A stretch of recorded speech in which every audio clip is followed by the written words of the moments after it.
is a Furnish Brothers production.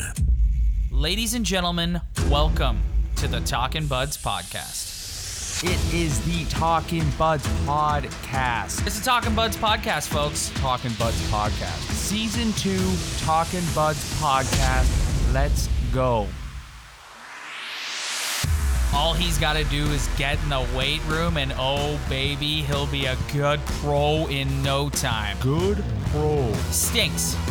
Absolutely stinks. Stanley Cup? How about let's just win a round? What a dummy. You just know that Babs was looking to see if there was any gas left in the tank of that good pro. This is the Talking Buds podcast.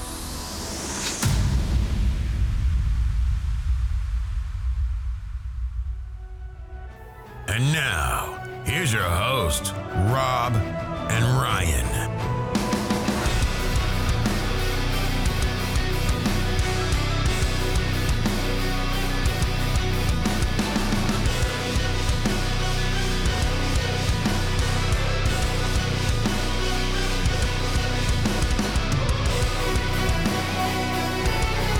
What's up, everybody? Welcome to episode 39 of the Talkin' Buds podcast.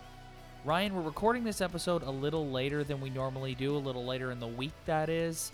And I am so happy that we made that decision because we just got finished watching the Maple Leafs pick up a 2-1 overtime victory over the Vegas Golden Knights in what was, in my opinion, one of, if not the most entertaining game of this young season thus far.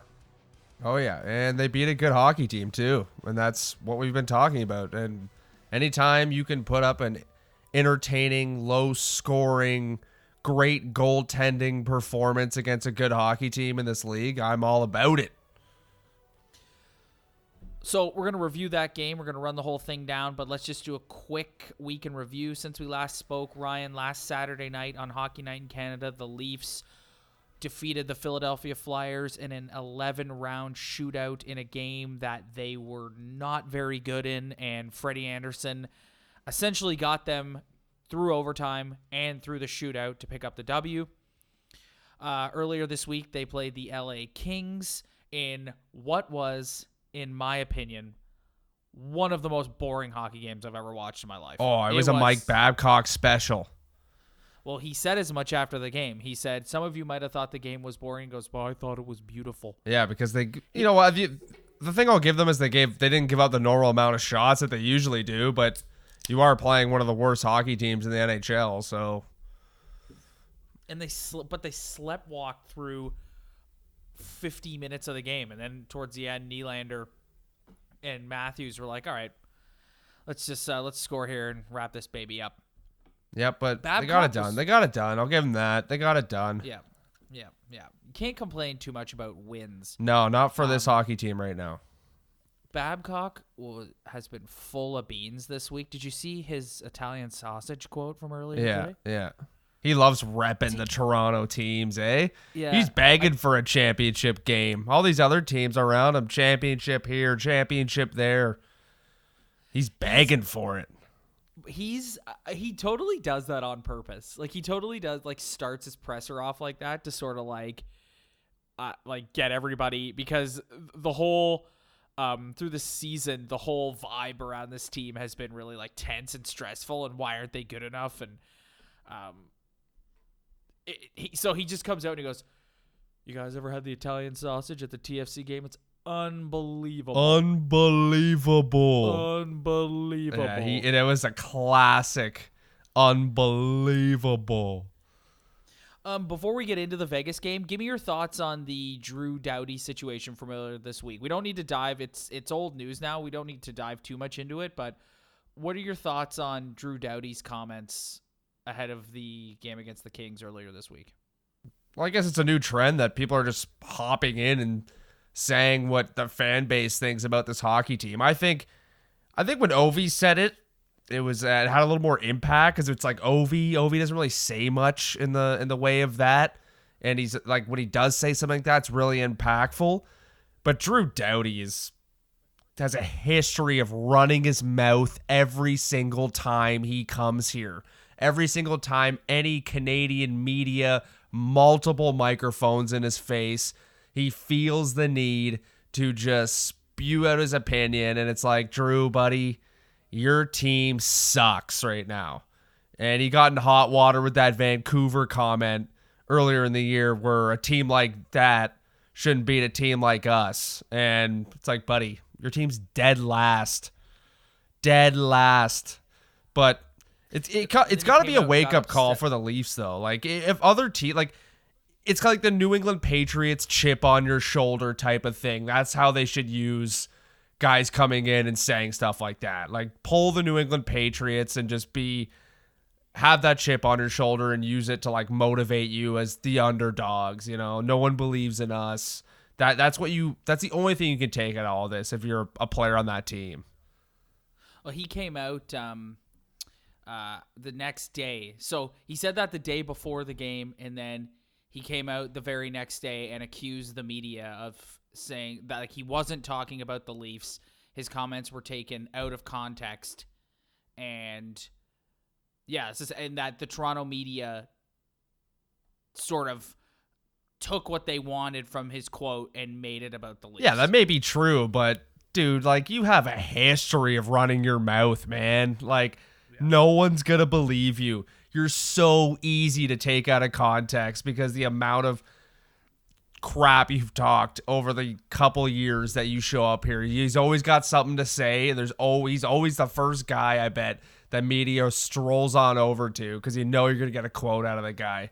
It's easy to take him out. It's easy to take his words and spin them around. Like, just shut your mouth. Like, shut your mouth if you don't want the media to take you out of context. It's Toronto, man. What do you think's going to happen? That's what he threatened to do, right? Yeah, like, come on, man. Shut up. Worry about your hockey team. All right, let's get into this game. Because I said earlier, I thought this was just such an entertaining game. It was an emotional roller coaster ride, to say the least. There was so many emotional ups and downs through these 60 minutes. So, interesting matchup. Vegas is considered to be one of, if not the best team in the Western Conference. Well, I think they're considered the best team in their division as of now. Yeah, but they're favorite to come they're out of the yeah, West they're in the legit. Cup They're final. legit. They got a toughness, speed, scoring, goaltending, good coaching. They're legit. Yeah. Leafs go to the power play 26 seconds in. First unit does pretty much nothing. Second unit has a few good chances, but they don't score. Leafs move to 2 for their last 28 on the power play. It was a up and down night for the power play tonight. Well, it was a mostly down, but up at the very end night for the power play. Yeah, like you're watching this first power play, and it's like they can't. It's very challenging for them to gain the zone and have puck control and able to, like, set up with the D at the top and the two wingers at the side. Like, they're having a very hard time doing that. The officials in this game were, come it was on. something. There There were was some calling brutal absolutely calls, everything. man. I can't stand. I'm surprised the game was so low scoring for the amount of calls that went both ways. But, like, loosen up a little bit. Like, ugh. Yeah, the Leafs had 6 power plays and the Golden Knights had 5. Yeah, like 11 total penalties. Yeah, like, I know it makes for an exciting game, but if one of those teams just turns it on the power play, like, it could have been a short night for either of those teams. But just, like, put the whistles away. I mean, at least they were even in their calls, but just it was too much for me. It was penalty here, penalty there. And then the next night it's going to be different. The inconsistency just drives me crazy. Teams traded chances, and I thought the Leafs played really well in the first. No score after one. Leafs leading in shots 13-7. Right out of the gate in the second period, Nylander takes a holding penalty. Vegas hits a post. Freddie Anderson, who was outstanding in this game, absolutely robs Shea Theodore with a glove save. Again, the Leafs go on another power play with 8:49 left in the second.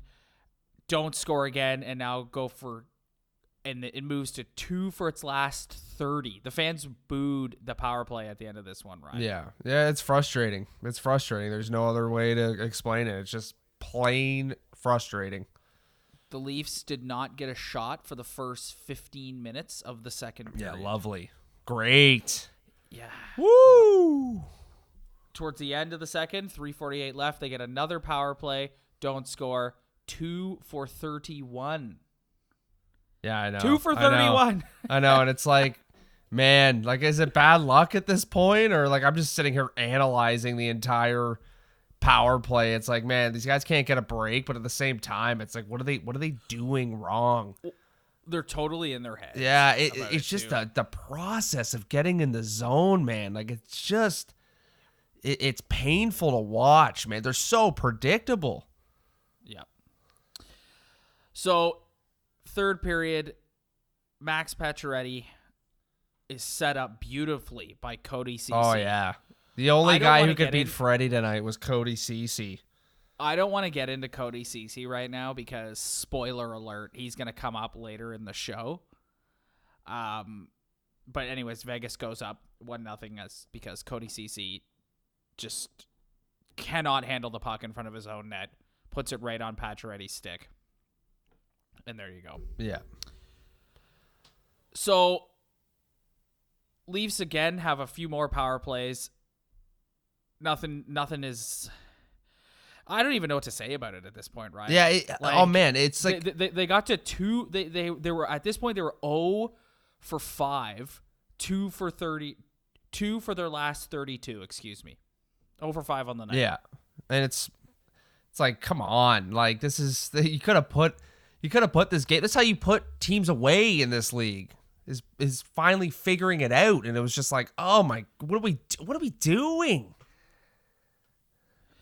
But then, Ryan, on their 6th opportunity, Austin Matthews, with one of the most insane snipe wrist shots you will ever see, roofs it past Malcolm Subban. Bar down. Roofs it. Yeah, bar down. Like it had the sound, everything. It was glorious. Oh, yeah, just a rocket. But like after that, I'm watching that, and he scores that goal because he gets the puck out of the corner and he does the loop around the circle. He's on his offside, so he doesn't really have to like pivot his body to take that wrist shot. He can kind of just look at the whole net and he's able to get it off at a better angle. But once he scored that goal, it kind of hit me. It's like this team has a problem with getting in the zone on the power play. Oh, big But time. when they do, they don't have a play. Like, they don't have a play. Yeah. We've been discussing just the one-timers on the offside. That has not worked this year. I suggested that. I thought it would work. It has not worked. Austin Matthews and Mitch Marner, they're just not one-time hockey players. They don't have great one-timers, which is fine. But they just need to find a play. And maybe tonight, Austin Matthews getting some time just to curl around and take a wrist shot. Like, maybe that's the type of thing you need to look for. Like, find a way to give this guy time that he could load up and take that shot. Because they have to capitalize on these power plays if they're going to be a top team and they're going to go anywhere. And it was a good way to get off to get the monkey off the back. With the Matthews goal, they're now 3 for their last 33. But the great thing is you can the next game, you can just be like, you know what? It's a clean slate. We score in our last power play. The past is the past. Yeah. Let's try and find a way to give Austin Matthews the puck on this power play in a good wrist shot shooting position, because that's when he's at his most dangerous, and he's by far their most dangerous goal scorer too. Yeah. By far. He scores when he doesn't even play well. That's how gifted of a goal he's in the scorer top 3 goal scorers this year. Which is the bulk of his season so far. And the thing I'll give him, too, is you look at Pasternak leading the league, he's got Marchand and Bergeron. You look at Leon Draisaitl, he's got McDavid. Austin Matthews doesn't really have the best wingers on planet Earth setting him up. So when this guy gets his chances, he's easily one of the best goal scorers in this league.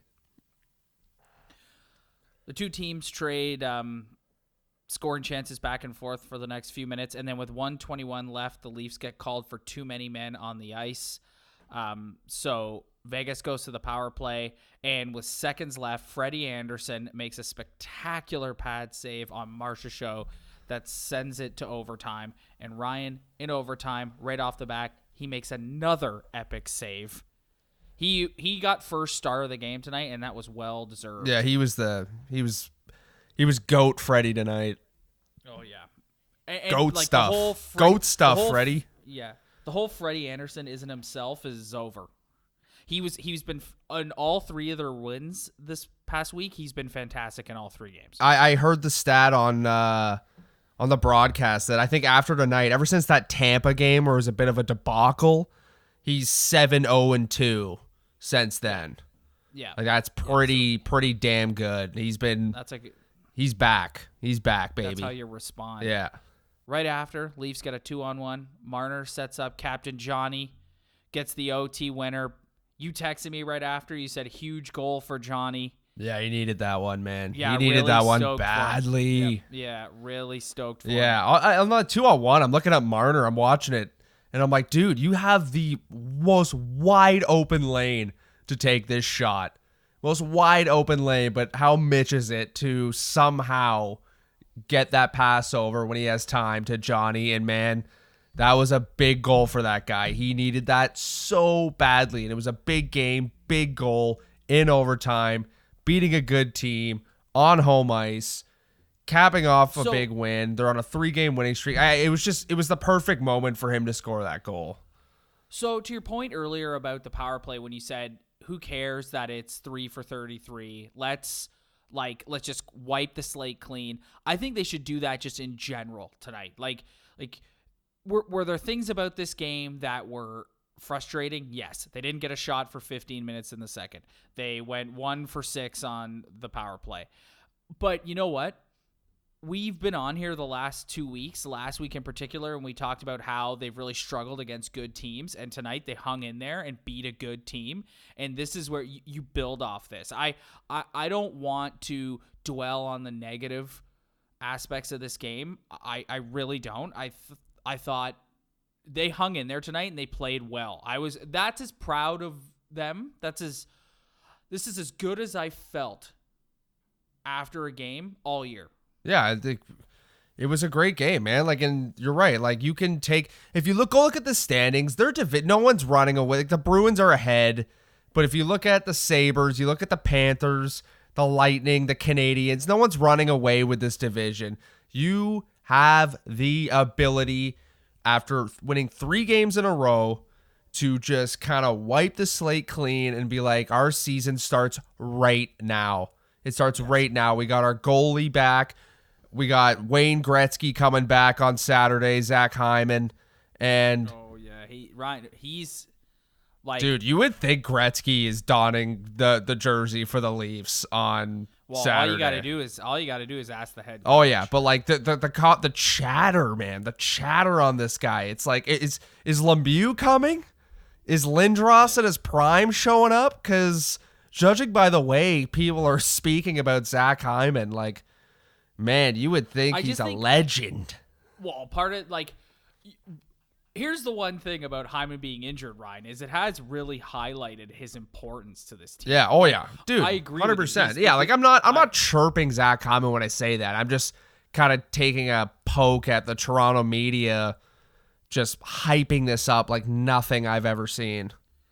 Well, you know what, though? But there's been instances, I think the fact that Hyman brings a physicality and a scrappiness is something this team desperately needs. Yeah. And it's something they've missed. And he's, honestly, if you had said to me going into this season, who would you prefer on the top line, Hyman or Moore? I would have said, let's give Moore a shot up there. Let's see what he's got. I've seen it through a few games now. Hyman's a better fit on that line. Listen, Zach Hyman deserves all the credit in the world for this, because that year he played with Austin Matthews, or those 2 years he played with Austin Matthews. He took so much crap. He took hell. And including from me, I used to just say, this guy is he's not good enough offensively to play on that line. But if you just look at his body of work and what he's been able to do to change everyone's minds to being so stoked that he's coming back from injury because he's going to make a world's difference. It's just crazy. You have to give him all the credit in the world. He guy's a beauty too. Like look at all the stuff he does off the ice. Like, yeah, I know. Just a smart dude, like most likable guy. Like if I'm Babcock, like I don't blame Babcock for loving this guy. Like it's really hard not to at this point. Ryan, the guy played through a frickin' torn ACL. Yeah, and he's writing injury. children's books on his off time. And he's got some little video game company that he's in with. Like, who is this guy? I know. He's Ryan. He's easily Mike Babcock's favorite hockey player of all time. Mike Babcock has coached players who have gone by the name of Correa, Solani, Lindstrom, Zetterberg, Datsuk. I'm sure I'm forgetting some more greats. All of them pale in comparison to Zach Hyman. Yeah. Oh, yeah. He is their best forechecker on the team by a mile. Yeah. Without a doubt. If I'm looking at Babcock's Mount Rushmore of players he coaches or has coached, it's definitely Hyman, Hainsey, Datsuk, Zetterberg, and Lindstrom. Because he literally is trying to make Austin Matthews into Henrik Zetterberg or Pavel Datsuk. Yes. It's funny how much he loves Hyman though. Like it's actually hilarious. He goes out of his way. Oh yeah. Every day. Just loves him. But you think we miss Hyman? But at this point, it's hard to like disagree with him. Like the guy's just a hell of a hockey player. What's up, everybody? Thank you so much for downloading this week's episode of the show. If you like the show and want to support us, give us a follow on Instagram at Talkin' Buds Podcast. Don't forget to subscribe on iTunes or wherever else you get your podcasts. Spread the word. Tell your friends. We really appreciate all your support. Thank you. Now, let's get back to the Toronto Maple Leaf Podcast for all the buds. This is the Talking Buds Podcast.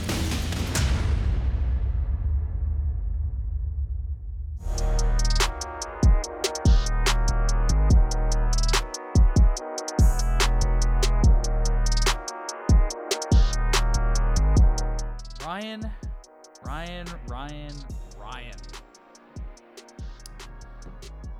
We're going to dedicate this next segment of the Talkin' Buds podcast, episode 39, to a player that we've discussed quite a bit. William Nylander. Before you chime in, the idea to do a whole segment on him started yesterday for me when the morning show on the Fan 590 suggested that he could potentially be on the trading block when Hyman comes back due to their salary cap and the amount of contracts they have to keep and the amount of guys they have to have on their active roster. And I'll just say his name. Mike Zigomanis got annihilated on Leaf Twitter for insinuating that by the Nylander supporters. So this got the gears turning in my brain. And so I put out a poll on our Instagram. And I said, if you could trade one player on this roster right now, who would it be? Ryan, guess who the number one player was? William Nylander. Yeah. Yes. So I want to have a discussion here about William Nylander. And this isn't going to be a bash William Nylander. Well, for you, it's going to be a bash William Nylander.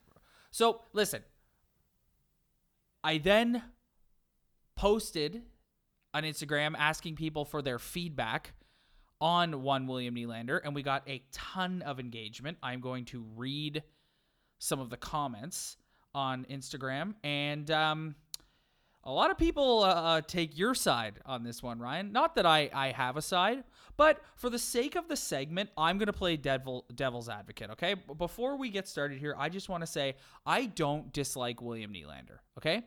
I also don't love William Nylander.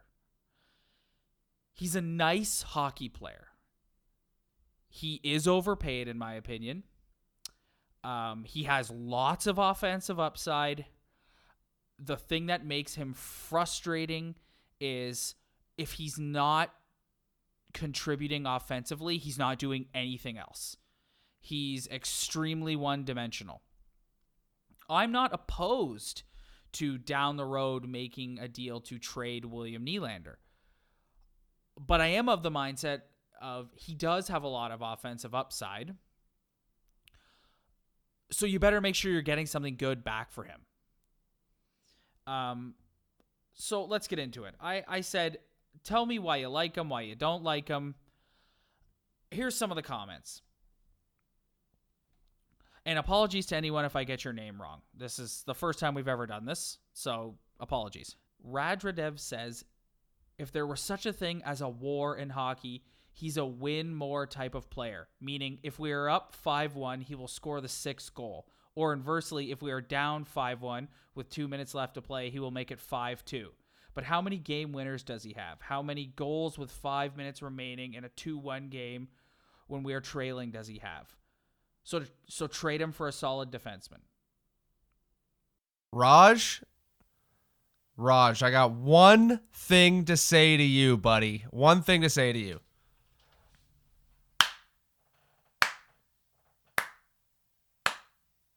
Now that's a take. That is a take. Beauty take. Love that one, man. What a beauty Raj is. Yeah.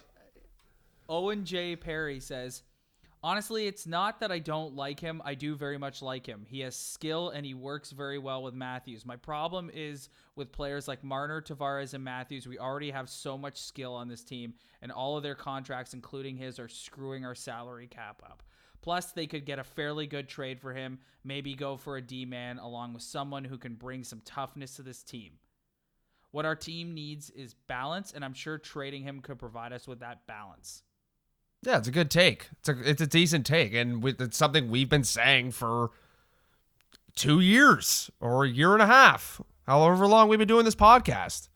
Just too many skilled players, and it's nice that to read these comments for our listeners who maybe don't comment on our pictures or don't look at the comments to verify how fans are actually feeling about this player or this team. Even people who say positive things about him on here, Ryan, are at the end are like, trade him. Yeah. Crohn's Warrior Chronicle says his contract is a cap-friendly one, and his value as the season goes on will only become a steal. We know who he is. He's 2.2 per. Oh my God. That's a little low, bud. That's a little low, buddy. Yeah, I can't stand him, but he's hitting him hard. He's going low. Trade him for a dependable D-man, he says. Oh my God. Oh, see? It's just, but like, again, like I don't think he's a $2.2 million player. That's a little ridiculous, but some of you guys on these comments fell victim to the old autocorrect, it looks like. Oh, Cool man. Classy Vibes says, trade for a good D-man, strong, tough D-man. Don't get me wrong, he's good, but we have lots of talent on the team already. I think he's a good player. So this guy's like, I think he's a good player, trade him. Yeah, good take. I mean, the part I struggle with is like when you just start throwing names out there of like who you could trade him for. It's like we don't know. We don't know that. Like I would love to trade William Nylander for a good D-man, but I don't know if that's even possible, if there's someone even good out there, if Kyle Dubas even wants to do that. But in a perfect world, that would be the ideal scenario. Dave Martin 52. I agree. If any one of the stars should go, it's got to be Nylander. I love his pure skill and skating ability, but he has no passion, no heart, and he disappears far too often. Yes. The Leafs could easily land a top pairing defenseman for him and possibly clear a little cap. I disagree with that. You cannot add a top pairing defenseman and get some cap room for William Nylander, buddy. Like that's the part I disagree with, but all his points before that are bang on. Bang on, buddy. He goes on to say if they don't get a D-man, they could get a couple gritty players with average skill. This team needs some balls. There you go. Nylander only provides marbles at best. Oh, buddy. I told you, man. Some of these guys are just throwing the low Darius Kasparaitis hip check. Oh, yeah. They're throwing the Pavel Bure on Shane Churla, mother of all elbows. Watch this elbow. The mother of all elbows. Yeah, just a cheap shot. Along the center and wacko. Yeah. Wow. Oh.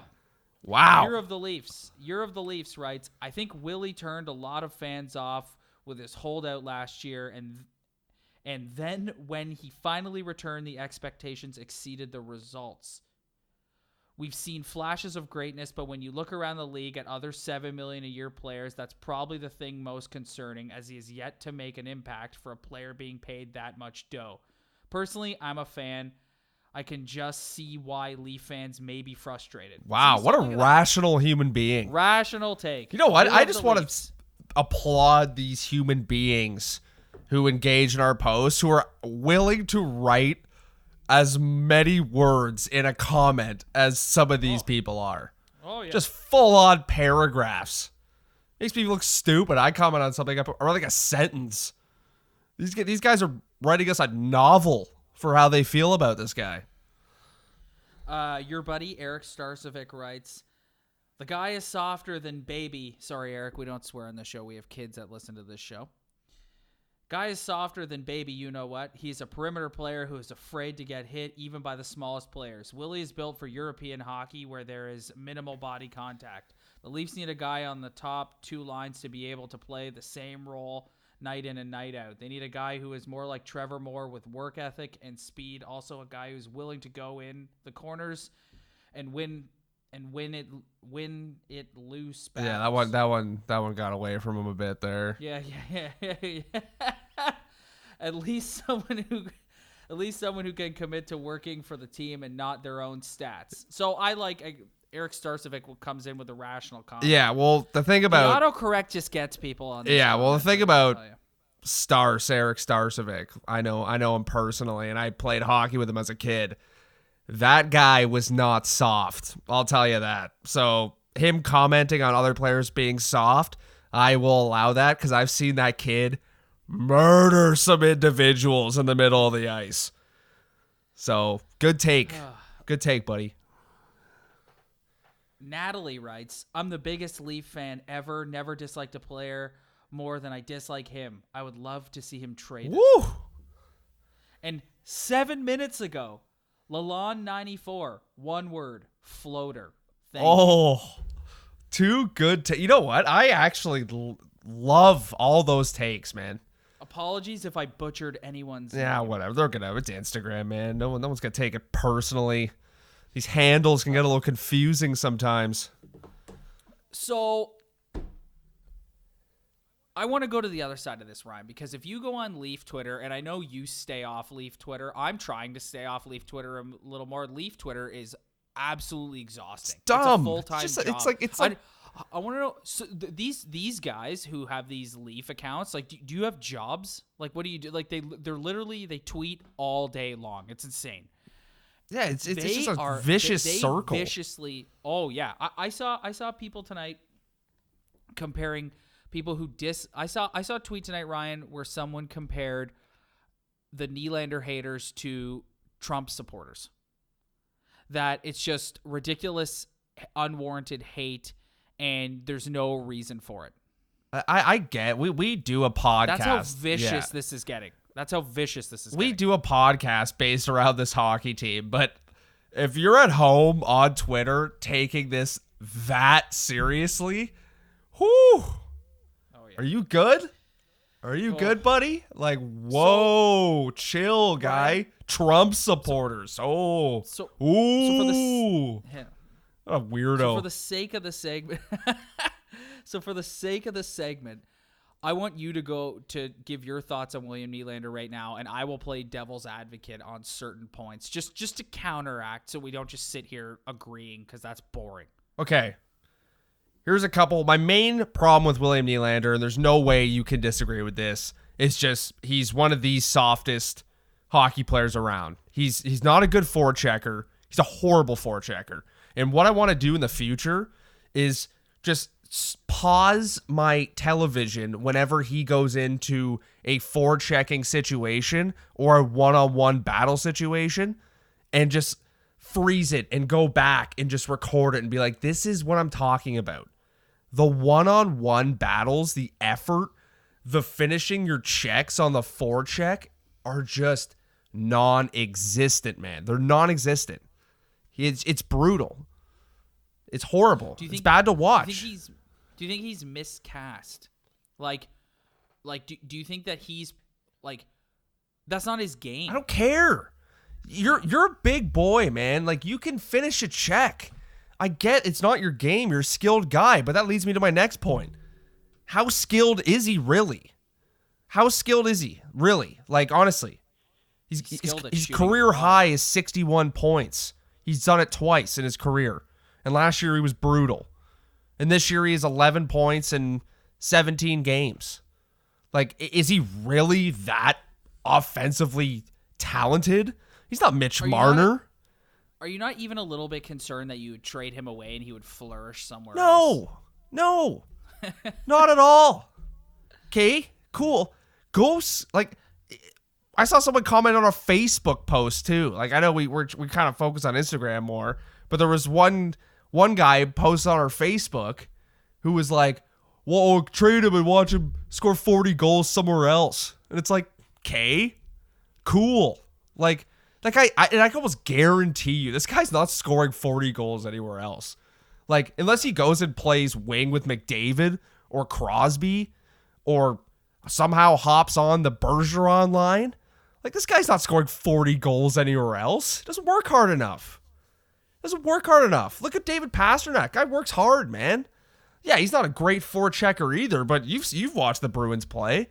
That's his main comparable. That guy works, man.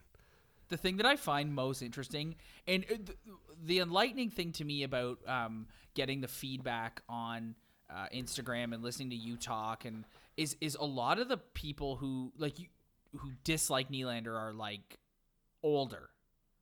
Like, our dad hates William Nylander. Yeah. A lot of older Leaf fans hate William Nylander. But then you see there's a younger group of fans who either, I just don't, like, I'm just so fascinated by him, Ryan. Like, I am in the extreme minority because I'm in the middle. I'm like one of like 4 Leaf fans who are in the middle who are like, he's okay. Yeah, Rob, he's not a bad hockey player, okay? I'm not saying he's a horrible hockey player or a bad hockey player. I'm just saying for this hockey team, for a winning brand of hockey, he's not going to do what needs to be done on a nightly basis for a team that's going to make a cup run. Like, especially in the position he's in. If he was a third liner who chipped in with 20 goals a year, that's phenomenal. Like, you need guys like that. That's Kasperi Kapanen. That's what Kasperi Kapanen is. But when you're in a top 6 position playing with Austin Matthews, who's supposed to be one of the best players in the world, and you're still invisible, and you still don't forecheck hard, and you're not that good of a goal scorer or an offensive player, like, you're pretty good. You have a lot of skill. You got a good wrist shot. You can pass the puck. Nice saucy pass through the neutral zone. Ooh. But it's just like, it's not, I don't know, man. He drives me crazy. Like, forecheck. Play hockey. Like, I know what you did to get here, but now you're here, and what you're doing isn't good enough. Do you not? But like, okay, but he's in this role, Ryan, where you're like, he's paid this money, and he's like, whatever. Kyle Dubas paid him that money. I know, and the contract isn't horrible. No, it's not horrible. There's players getting paid that money. Overpaid. The fact that he makes more money than a David Pastrnak. Yeah, that's frustrating. Insane. Yeah, it's frustrating. Insane. But that's just the way it shook out. I know, but he started this whole thing by overpaying William Nylander and buckling at the last minute. He should have, because what did Nylander really contribute when he came back last year? Nothing. He should have made him sit for the rest of the year to send a message for the other guys, but he didn't, and now the team is in a brutal cap crunch. I'm finding myself, I'm heel turning on Kyle Dubas a little bit. This is a discussion for another day, but like I've been a staunch supporter of Kyle Dubas on this podcast, and as we're only like 15, 16 games into the season, so let's not get too carried away.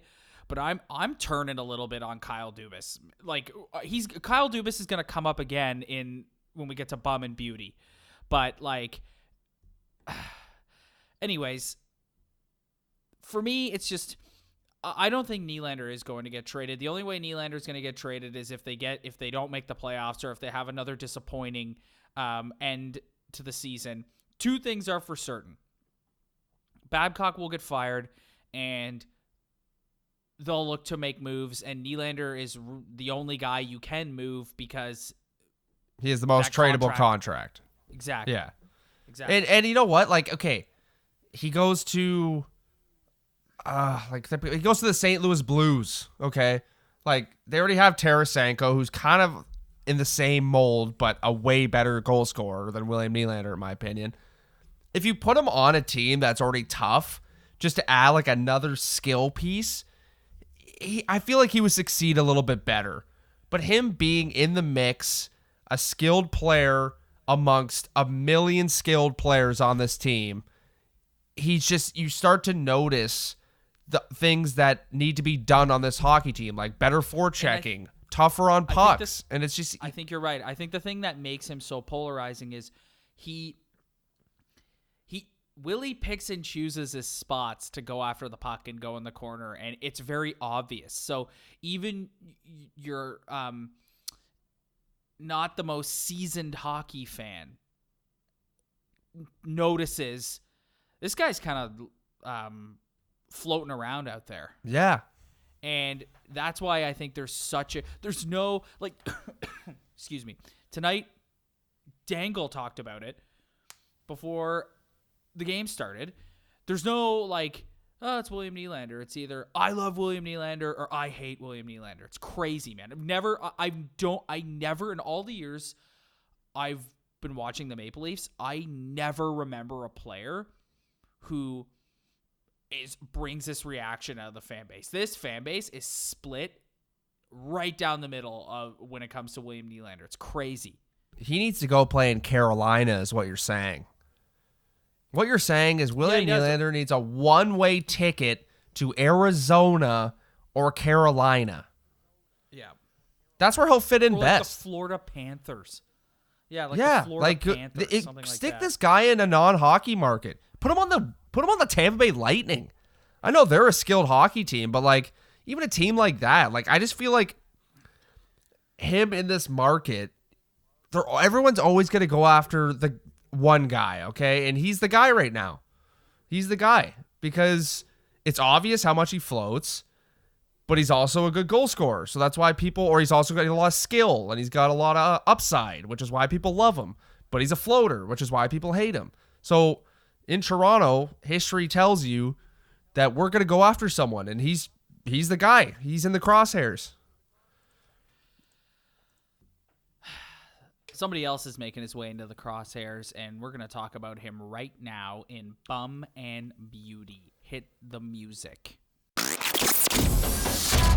It's time to find out who's a bum and who's a beauty. Take it away, buds.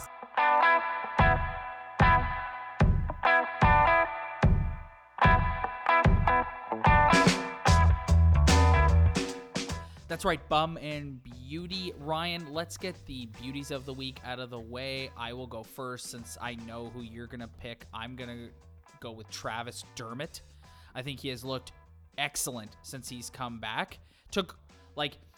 You notice what he brings since he's come back. He can really move the puck, and he can fly, and he can get it out of his own end, and he's fit in so well with Justin Holl, who's my favorite Toronto Maple Leaf so far this year.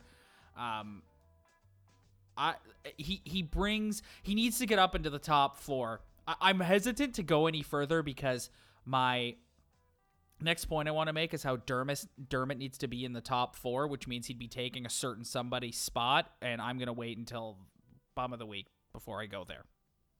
Go ahead. All right, beauty of the week, Freddie Anderson. Pretty easy one for me.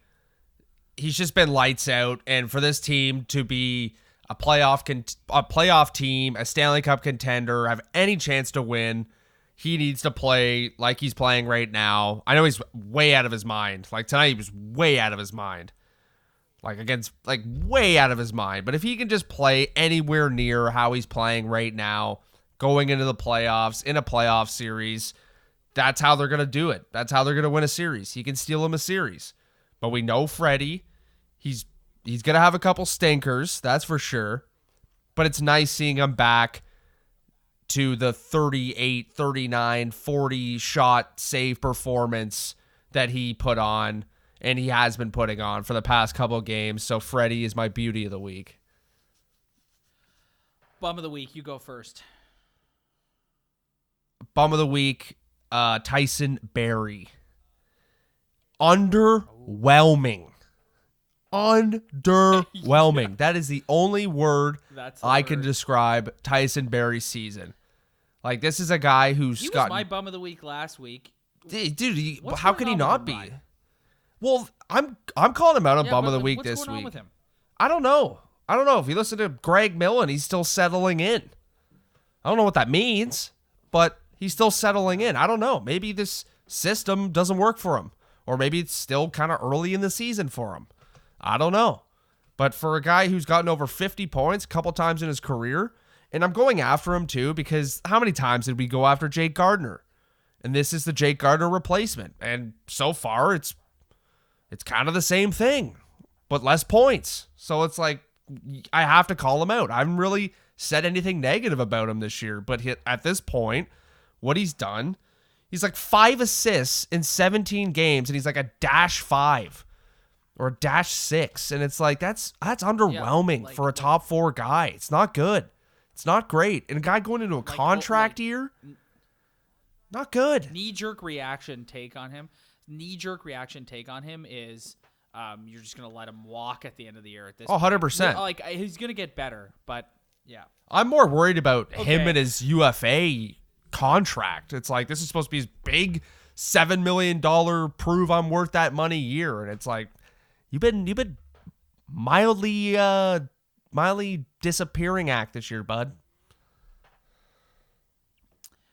Okay. My bum of the week is the guy who I would like Travis Dermott to take his spot in the top 4, Cody Ceci. This guy sucks. This guy sucks. Just like, flat out, eh? You're one of those Nylander commenters, eh? Ryan, he's awful. Like, I'm at the point where I think putting Marty Marincin in is a better option than Cody Ceci. Yeah. He sucks. Like, he's an awful hockey player. I know I'm being a bit harsh right now, but it's just like night in, night out. This guy is terrible. And I'm like, why did Kyle Dubas make this trade? And why is he paying him $4.5 million? Like, if I would rather have Nikita Zaitsev. Really? I would rather have kept Nikita Zaitsev. Oh boy, that's a tough one for me, man. I don't know if I go that far. I don't know if I. Ryan, this guy is horrible. He's affecting Morgan Riley's season. He's that bad. The reason why they went and got him, he's a serviceable defenseman who's played NHL games. I don't hate him as much as you, Ryan, do. That is generous calling him serviceable. At least I don't think he's that bad, man. He's not great, but don't throw Marty Marincin's name in here. You're getting a little ahead of yourself here. Cody Ceci will likely not be the first time you are crowned bum of the week. Let's take a look to the week. Busy weekend for the Leafs, actually, Ryan. They've got a yet another doubleheader this weekend. They have the Philadelphia Flyers in a rematch Saturday night, this time at Scotiabank Arena. And then the very next night, they are in Chicago to take on the Chicago Blackhawks, who are far from the dynasty Chicago Blackhawks of a few years ago. However, Michael Hutchinson will be in the net. You and I have defended Michael Hutchinson more than most. However, watching Malcolm Subban tonight shows you the importance of having a quality backup goaltender. Yes. Yep.